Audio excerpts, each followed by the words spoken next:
Hello world! Hello to all the visionaries out there! So I will give you 4 examples of entrepreneurs in the Bible in this video. So, of course, I've learned a lot dun sa mga bagay-bagay sa mundo na talagang we need some work or jobs or something that we can have so that we can have an income, so that we can use those income, no, dun sa mga sa purpose natin, dun sa vision, no, sa mga ginagawa natin kay Lord. So, I seek a lot of things in this world, but nakita ko talaga every ability that we have galing talaga kay Lord. That's why we can use this.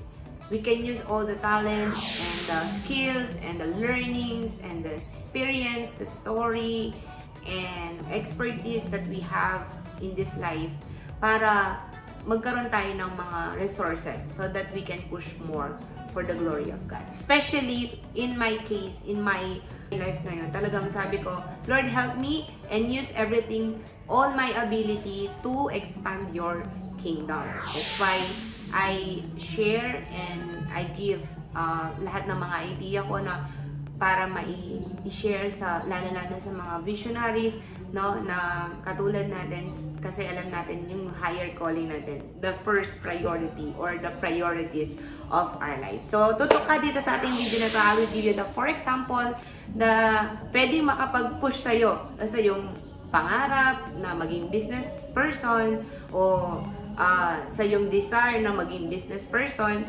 So I will share this for people or for entrepreneurs in the Bible. Okay, so before that, excuse lang sa sound natin sa background kasi may occasion dito sa amin. So pagpasensya nyo na, ngayon lang kasi yung time na makakapag-record ako this week. Okay, so let's dive into our video.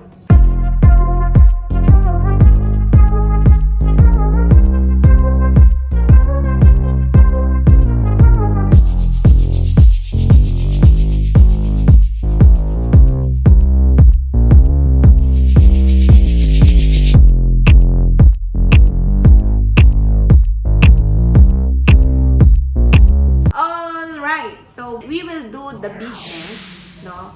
Hindi yun yung pinaka-priority natin. For me, talagang gusto ko na maunawaan ko din sa sarili ko, this is not my priority. This is only added. This is only a tools. This is only a fuel for me to do more for the glory of God because I know my purpose. I know ano yung purpose ko sa mundo na to, ano yung dapat kong gawin, especially nung nakilala ko si Jesus, no? At along the way, doon ko lalong mas nalaman na lahat ng gagawin mo dapat papunta doon, papunta sa purpose, papunta sa vision, papunta doon sa heart ni Lord, papunta doon sa concern ni Lord. That's why you will do business kasi may greater cause. Number 1, you will share Jesus to many people, especially in the marketplace. No, gagawin mo yung mga prinsipyo ni Lord, gagawin mo yung mga nakakalugod kay Lord, at gagamitin mo yung mga binigay niya sa'yo. The gift, no, it's not from the universe, it's from God, di ba? So, it's not you, it's God. So, if you will take courage, if you will have the wisdom, no, you will use that. You can use everything that you have for the glory of God. Doon magaling yung mga business people. But for me, kailangan talaga may prinsipyong galing sa Bible.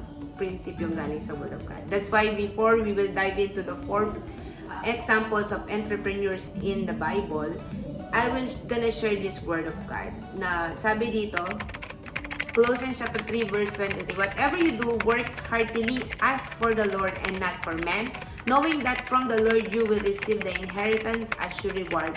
You are serving the Lord Christ. Yan. So, ano man gagawin mo, kapatid, no? Especially sa business, sa work, relationship, no? You are doing it for God and for His glory. And you are serving God. So, I will dive into the 4 examples of entrepreneurs in the Bible which can inspire you more, and alam mo yung gusto ko talaga ma-push ka talagang gawin yung dapat mong gawin. So, makikita natin. Number 1 that I can give is Abraham. Abraham was a successful businessman. No? He has a cattle industry in his time. He owned plenty of livestock. Yan, ang dami niyang mga sheep, diba, at that time. So, he also has employees. Kapag meron kang magandang business, no, ang kagandahan nun, you can hire employee and you are helping those people. Kaya nga, mag-i-strive ka ng isang company kasi hindi para lang sa'yo. You will help those people to have a job, to have a work, to have an income. Kaya kapag business owner ka, you have the opportunity to bless the people around you. So he has a lot of employees who manage the livestock on his behalf. So the nature of his business allowed Abraham to freely move from place to place as directed by God. So kahit saan siya magpunta, especially dun sa magagandang mga lugar na pwedeng kainan ng mga sheep or ng mga cattle or yung mga hayop na meron siya inaalagaan. And then nagkaroon pa ng time na dahil sa sobrang laki na ng kanyang business, nag-expand na to and he need to be separated to his nephew, Lot. So, yung land na yon, no, he cannot contain them both kasi sobrang dami na, hindi na makapakain yung mga alaga nila, so they need to separate from it. So, remember, God gave you the ability to take care of the things that we have. So, anong gagawin mo para ma-expand mo yung mga binigay ni Lord sa'yo? So, you need to take care of it so that you can have a legacy also and also na opportunity to bless other people. No? Kasi when you have a wisdom that comes from God, that comes from the Lord, you can use that and you can bless other people. So, number one na example natin na entrepreneur si Abraham. So, if Abraham can do, you can do it also, no? Tandaan natin, no, siya ang father of faith. So, we need to have faith like Abraham. So, number two, si Solomon. Yan. Actually, si Solomon naman, nagkaroon din naman siya ng kayamanan niya sa kanyang father, no? Kaya lang, dahil meron siyang ganung mga kayamanan, ang hiningi niya kay Lord ay wisdom. So, he asked for certain wisdom and then dahil dun sa kanyang wisdom na yon, nagkaroon siya ng business, no? And then nagkaroon siya ng international trade and merchant ships. So he took advantage of the trade routes that ran through his kingdom at that time, which brought a considerable amount of wealth to the nation. He also formed profitable partnership with nearby kings and queens such as Queen of Sheba. So meron siyang mga partnership.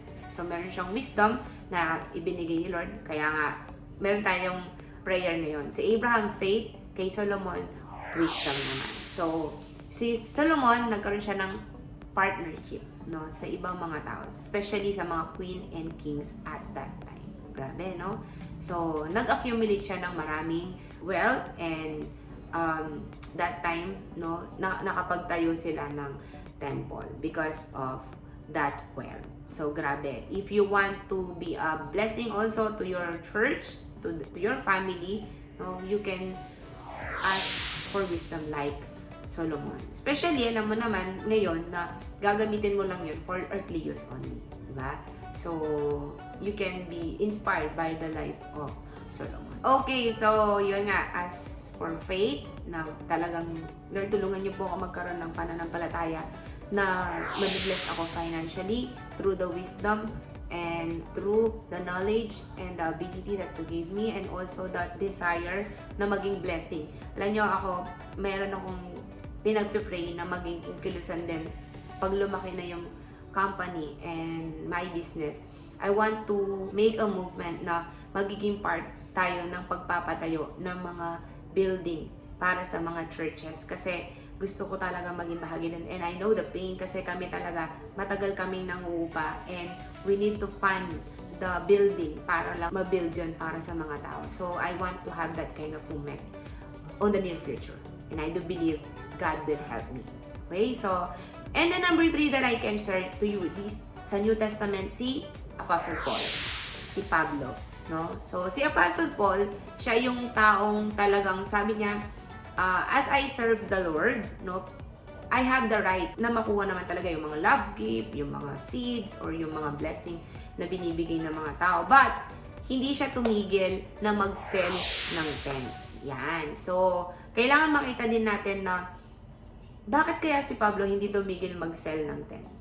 Yan. So, Kasi naiintindihan niya yung needs. At naiintindihan din niya na mas magiging blessing ako kung may sarili akong income. Kasi hindi ako magdidepende sa bibigay lang ng church. So I need to fund the movement, no? Funds the movement. Kasi alam ko na kailangan ko itong gawin. So I need income para ma-reach ko yung mga ibang tao. So ginawa niya yun. Paul chose to go into the business because of the flexibility it gave him to focus on his primary calling as an apostle.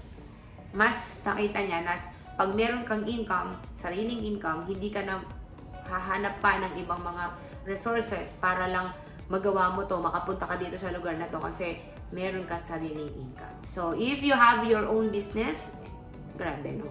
And the skills na meron si Paul, yun, production and also selling, no? Kailangan talaga as a business person, you need to know how to sell to the people. Yung talagang makakatulong sa kanila. So, number 4 example, syempre walang iba, si God, no? Number 1 ability, no, ng business person o ng magiging entrepreneur ay yung magki-create siya ng bagay na idea pa lang niya. Magki-create siya ng mga solution na talagang pinag-isipan niya at talagang maganda at talagang may kapakinabangan sa marketplace. So si Lord ganon, nung kinreate niya yung mundo, no, isip pa lang niya yun. Nasa isip niya. He created all these things dun sa kanyang idea. Dun sa kanyang creativity. Kasi si Lord siya. I mean, if God created us in His image, no, God also gave us the creativity. God gave us the ability to make things possible. Kasi nga, He created us in His image. So, yung mga apat na yon, I hope nakabangbigay sa iyo ng inspirasyon. If you are praying for business, if you are praying something great, and also impact, no, para lalo mong magawa yung pinapagawa ni Lord sa iyo, you can dive into the business world. Kasi, kailangan din tayong makita ng mga business people na actually ako nakita ko, mas maraming possible kang magagawa if you have your own business. If you will start something legacy, something impactful sa life natin. Kasi nga, mas flexible at mas marami kang pwedeng magawa if you have that creativity. If you have, especially, the massive income that you need. So that we can share more other people. Diba? So, kaya ako I'm pushing myself and nakita din namin, personally kami dalawang mag-asawa, nung nag-dive in kami sa online space, dami namin mga nakitang opportunity. And hindi ito ituturo ng school, hindi rin ituturo ng kahit sino. I mean, hindi ituturo ng, especially the school, no? Kasi talagang tuturuan ka ng school na magkaroon ng job 8 to 5. So, you need to discover that things. And I think it's also a calling kapag talagang nag-dive in ka din sa business. So, if God gave you the condition to do it, do it. So, again, if you want also na malaman mo yung mga opportunity online, no, especially the online course creation, no, pwede kitang maturuan kasi I intentionally helping those G12 people who wants to have a online business, especially online course na pwede niyang i-package lahat ng mga skills, expertise, and learnings na sa online. And then, he can sell it to other people, especially the people who need them most, na pwede niya talagang mabigyan ng impact o matulungan magkaroon ng transformation. So again, this is Jhem Salcedo. I am online course creator. I am also online course strategist. So if you are praying for it or you're interested to it, we can talk to each other. Let us see if I can help you with this kind of opportunity online. So God bless you, and I hope it inspires you. This video gives you a lot of inspiration. God bless. Okay, so I have a free ebook, no, yung Purposeful Business. So if you want to build your business, online or physical man yan, so I have a free ebook for you. So you can download it. I will put the link on the description. So it's all totally free for you. So grab it because it's all for you.